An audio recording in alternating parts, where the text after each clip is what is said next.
afternoon, good morning, good evening, and good night, wherever it is, whenever it is you watch this video. Well, for those of you that have been hanging with me through my series of eBay wheat cent rolls, we have reached the final two.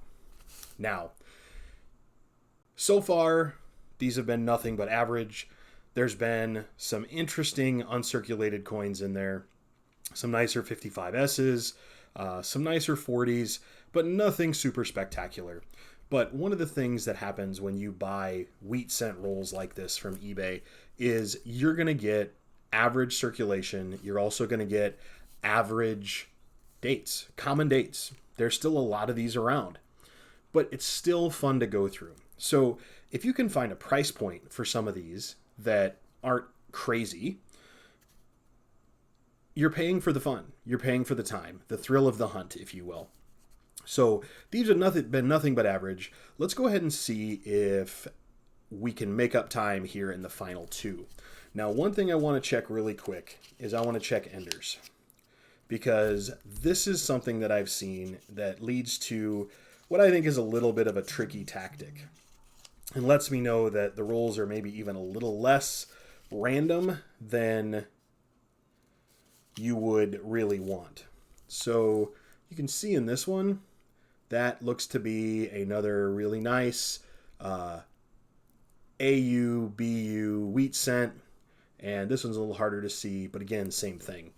I have found that in nearly every one of the rolls that I opened from this vendor, they all had a really nice coin on the end. And that just tells me they're kind of stacking them a little bit. Now, it's theoretically possible that they filled them with randoms and then stuck nice ones on the end. You see that sometimes with vendors who will put Mercury dimes or Indian heads on the end of rolls and then sell them at a premium. This guy or gal, I don't know, this vendor didn't make any super big claims about unsearched or anything like that. Basically, they had piles of wheat cents that they wanted to sell. So I was happy to take them off their hands. So let's go ahead, let's get into them. I'm going to lay them out here on the table, and then we'll be right back. All right, we're back. Now, this one's going to be a little different from all the other wheat penny hunts in this series. There's no microscope this time. I'm just going to go through these quick, see what's here, see if it's worth anything. 57D, nope. 44, nope. 42, nope. 55, nope. 45, nope. 42D, 52, 48S. Those of you that do follow along know that I do not toss back my, I'm going to keep that 56 too. Don't toss back my San Franciscos. They're just so rare around here. I do like to keep them just for fun. 52 out of Denver. Another 52 out of Denver. 51. Yeah, you're kind of getting the feel of some of these. It's not surprising at all. You're looking at 40s and 50s because they were just highly minted.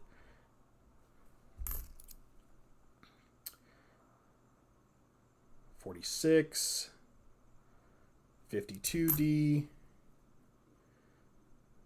1940. Sorry, that one was upside down. 58.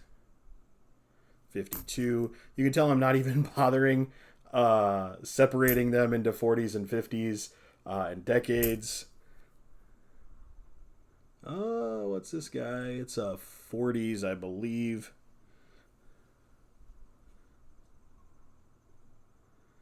Really hard to tell. It's pretty beat up. 53S.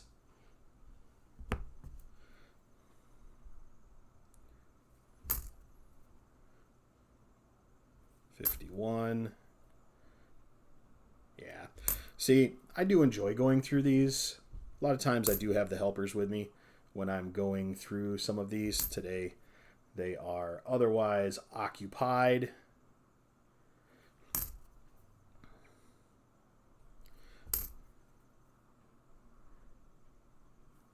Sorry, I'm tossing some of these up upside down. Looking at 40s and 50s, kind of boring. It's a little bit nicer condition. Again, it's a 46, 58,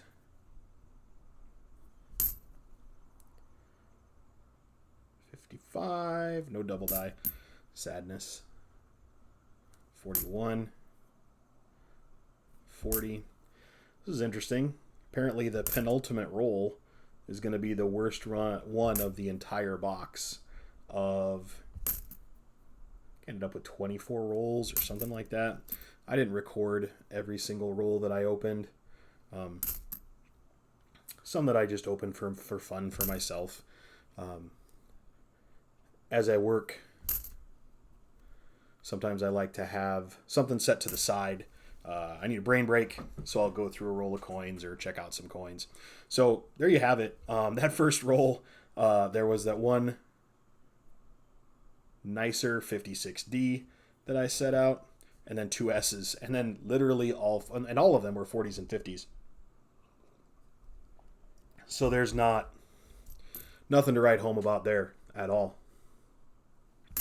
More 50s, 57D, 44, 51, 39. I'll set that aside, not because I'll keep it, but that's the first not 40s and 50s that have been in here.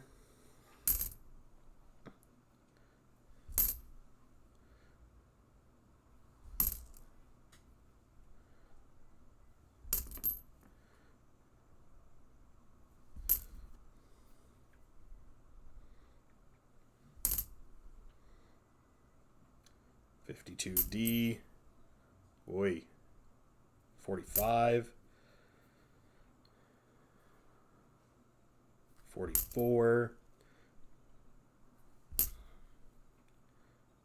41. The other great thing about these type of purchases, buying wheat pennies in bulk, is if you're just getting into collecting, right? Everybody knows that small cents, probably the cheapest way to get into collecting, or a way to get your kids into collecting. Now this is an older one, I think. I'm going to set it aside till I can grab my loop. The small cents are an easy way to get people into collecting, and it's relatively inexpensive as well. So you could spend $50 on a pile of wheat cents. What? Come on. 1960 Denver? I gotta look to see if that's a small or a large. 1960 Denver. Come on. It's not a wheat cent. But you could spend that $50, grab a Whitman folder for a couple bucks more, and you could knock out a huge section of wheat cents in that collection for dirt cheap. And then you get a chance to share this idea with other people, which is very, very cool, right? So you want to be able to, 44. This is a little bit about spreading the love too, right? You're not going to find ultra rare key dates in wheat cent piles like this. It's just not going to happen. That's an S. Keep him. 57D. And then again, all of you have heard me talk before. I will take these and sell them back to my LCS. Basically trade it in for store credit. And then I will buy the coins to add to my collection that I really want. Whether that's maybe rarer Lincoln cents or coins to add to my Dansko typeset album, right? How many common wheat pennies does it take to get one large cent? 1919, so that's a teen, but a super common date. 1952, and here's one. I'll keep this one because it's really nice and uncirculated, but it's a 1955S. I think in this box, I came out with a dozen of these in this sort of condition. So very, very common. So I'm going to check a couple things, grab my loop on these, and we'll come back for a wrap up. All right, when it's all said and done, in this box, I got a couple of nice AU, BU. I only got 3 San Franciscos.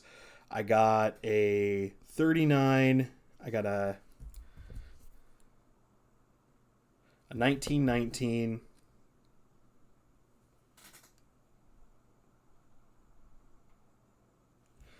And then this one, I had to look really close. You can kind of see this is a 1919 with a mint mark. It's either a D or an S.